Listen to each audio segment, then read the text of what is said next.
Muraho neza, nizere ko mumeze neza cyane. Ngiye kubereka uburyo nateguye zino nyama. Izi ni inyama z'inkoko.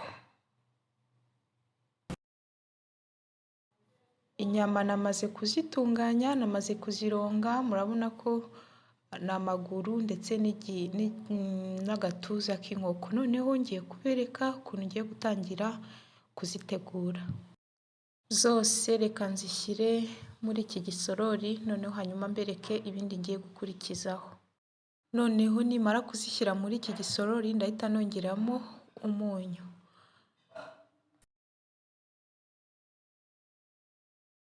Ikindi ngiye kongeramo ni ino fu, iyi ni starch y'ibigori.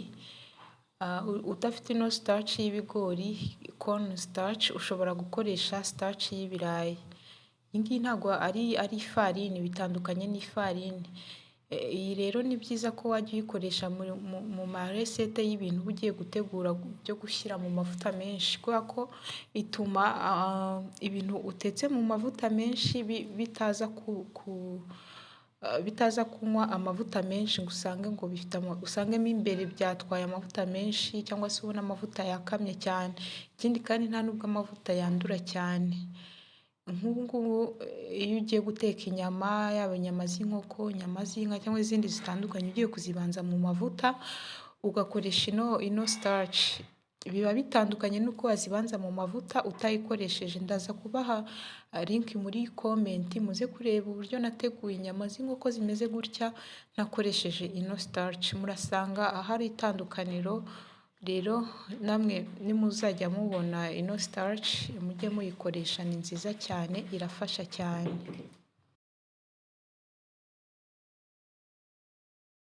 Maze kuvanga ya starch hamwe n'izi nyama, igisigaye noneho ni ugutangira kuziteka, ariko ndabanza nzireke nk'iminota igera ku 10, hanyuma mbone gutangira kuzishyira mu mavuta. Nyuma noneho ngiye gutangira gushyira amavuta ku ipanu. Ndashyira amavuta menshi ku buryo nishyiraho inyama ziri buze kurengerwa n'aya mavuta. Hanyuma noneho amavuta namara gushya ndahita nshyiramo za nyama. Impamvu rero nabanje kuzireka maze kuvanga n'iriya starch, kwari kugira ngo nibuze ifateho. Hari n'abazireka zikamara nk'isaha, cyangwa ukazishyira muri firigo bakaziteka umunsi ukurikiyeho. Ubaye wenda ushaka kwihuta kuziteka kare, ntacyakubuza kuziteka, ariko nibuze wabanza ukazireka nk'iminota igera ku 10, biba ari byiza cyane, starch iba yafasheho.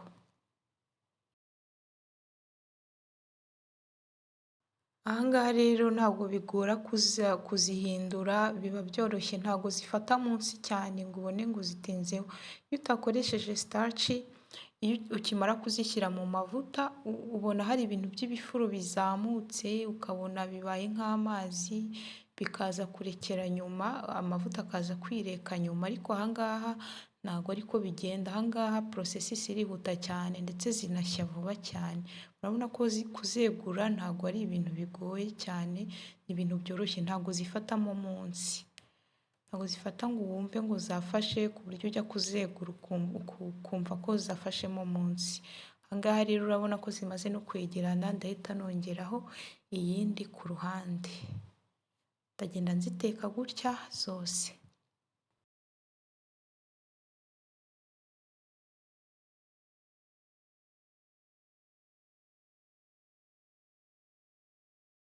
Hanyuma rero nzajya ngenda nzihindura, izo nshyiramo nyuma nazo ngenda nzihindura kugeza igihe ziri buze guhira. Urabona rero uko ndi kugenda nzihindura, zirimo ziragenda nazo zihindura ibara. Aha ngaha murabona ko ziri kujya gusa n'izabaye nka gold cyangwa umuhondo, uri kubona ko ziri kugenda zishya. Hanyuma rero aha ngaha iyo ufite izindi ugenda ukuramo izi ngizi ukongera ugasubizamo izindi, ariko ni byiza ko amavuta ya mbere nk'uku nguku, aya mavuta ya mbere uhita ushyiramo izindi ako kanya, ubanza ukayareka nibuze agahuramo gakeya, kugira ngo iza kabiri zitaza kuza zisa nabi, zihita zishirira. Hano rero igisigaye ni ukuzarura, murabona ukuntu zisa, zahinduye ibara cyane. Hanyuma ikindi kuzarura, ugomba kuzarurira ahantu nibuze ziri buze gukamukamo aya mavuta. Ntabwo uhita uzarura mu gisorori, ntabwo uhita uzishyira ku isahane, uzarurira ahantu ziri bukamukiremo amavuta. Ushobora gushyira ku dutishu, ushobora gushyira kuri za papiye zo mu gikoni, icyo waba ufite cyagufasha gukamura amavuta nicyo wazishyiraho. Ndaza kubereka njyewe ahantu nazishyize. Hanyuma noneho ya mavuta namaze kuyakuraho, ndareka asa n'ahoramo gakeya, ntabwo arimo icyuka cyinshi. Noneho mpise nshyiramo izindi za kabiri, nazo ndaza kuziteka kwa kundi natetse iza mbere. Iyo ushaka kuzirya zirimo ibirungo, reka nkwereke uko uzajya ubigenza. Ibirungo by'imboga bitarimo ibirungo by'amafu, reka nkwereke uko uzajya ubigenza. Aya ni amavuta nshyizemo. Hanyuma noneho aka ni agatungurusumu nshyizemo kankavange n'aya mavuta. Hanyuma noneho nindangiza mpite nshyiramo n'ibitunguru. Uru ni urusenda nongeyemo. Niba abantu utekeye cyangwa se nawe udakunda kurya urusenda, kano ka etape uzagasimbuke. Hanyuma noneho ndashyiramo na puwavuro. Puwavuro yaba iy'icyatsi yaba iy'umuhondo, iyo waba ufite hano wayikoresha. Hanyuma noneho nindangiza nibuke guteka ku muriro mukeya. Noneho nongeremo n'umunyu. Hanyuma nindangiza mbipfundikire. Aha ngaha birasa n'ibyahiye, ngiye kubigaragura akanya gatoya. Noneho ikindi ngiye kongeramo ni tomato paste cyangwa se sauce tomate. Nayo nyivange, nshyizemo utuyiko tubiri twa sauce tomate.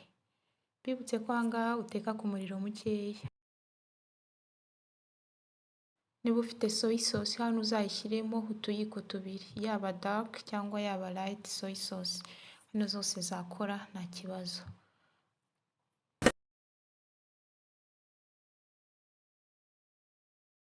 Hano ikindi ngiye kongeramo ni utuzi duke, amazi yabize angana nibuze n'ibiyiko bitatu cyangwa bibiri.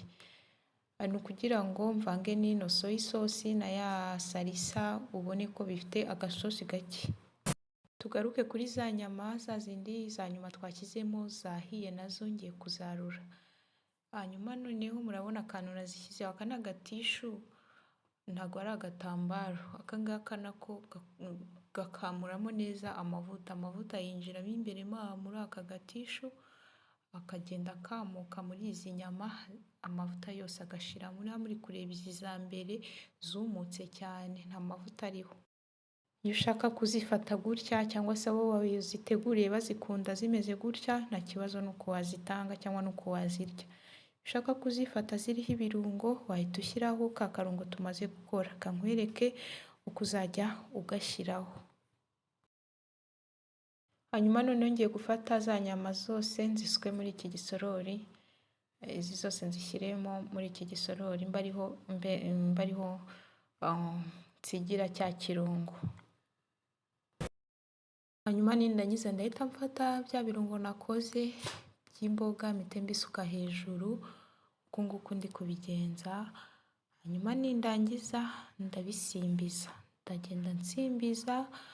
Ushobora no gukoresha kuko, icyo wabona kikoroheye nicyo wakoresha. Ndagenda nsimbiza kino kirungo kize gukwira hose kuri izi nyama.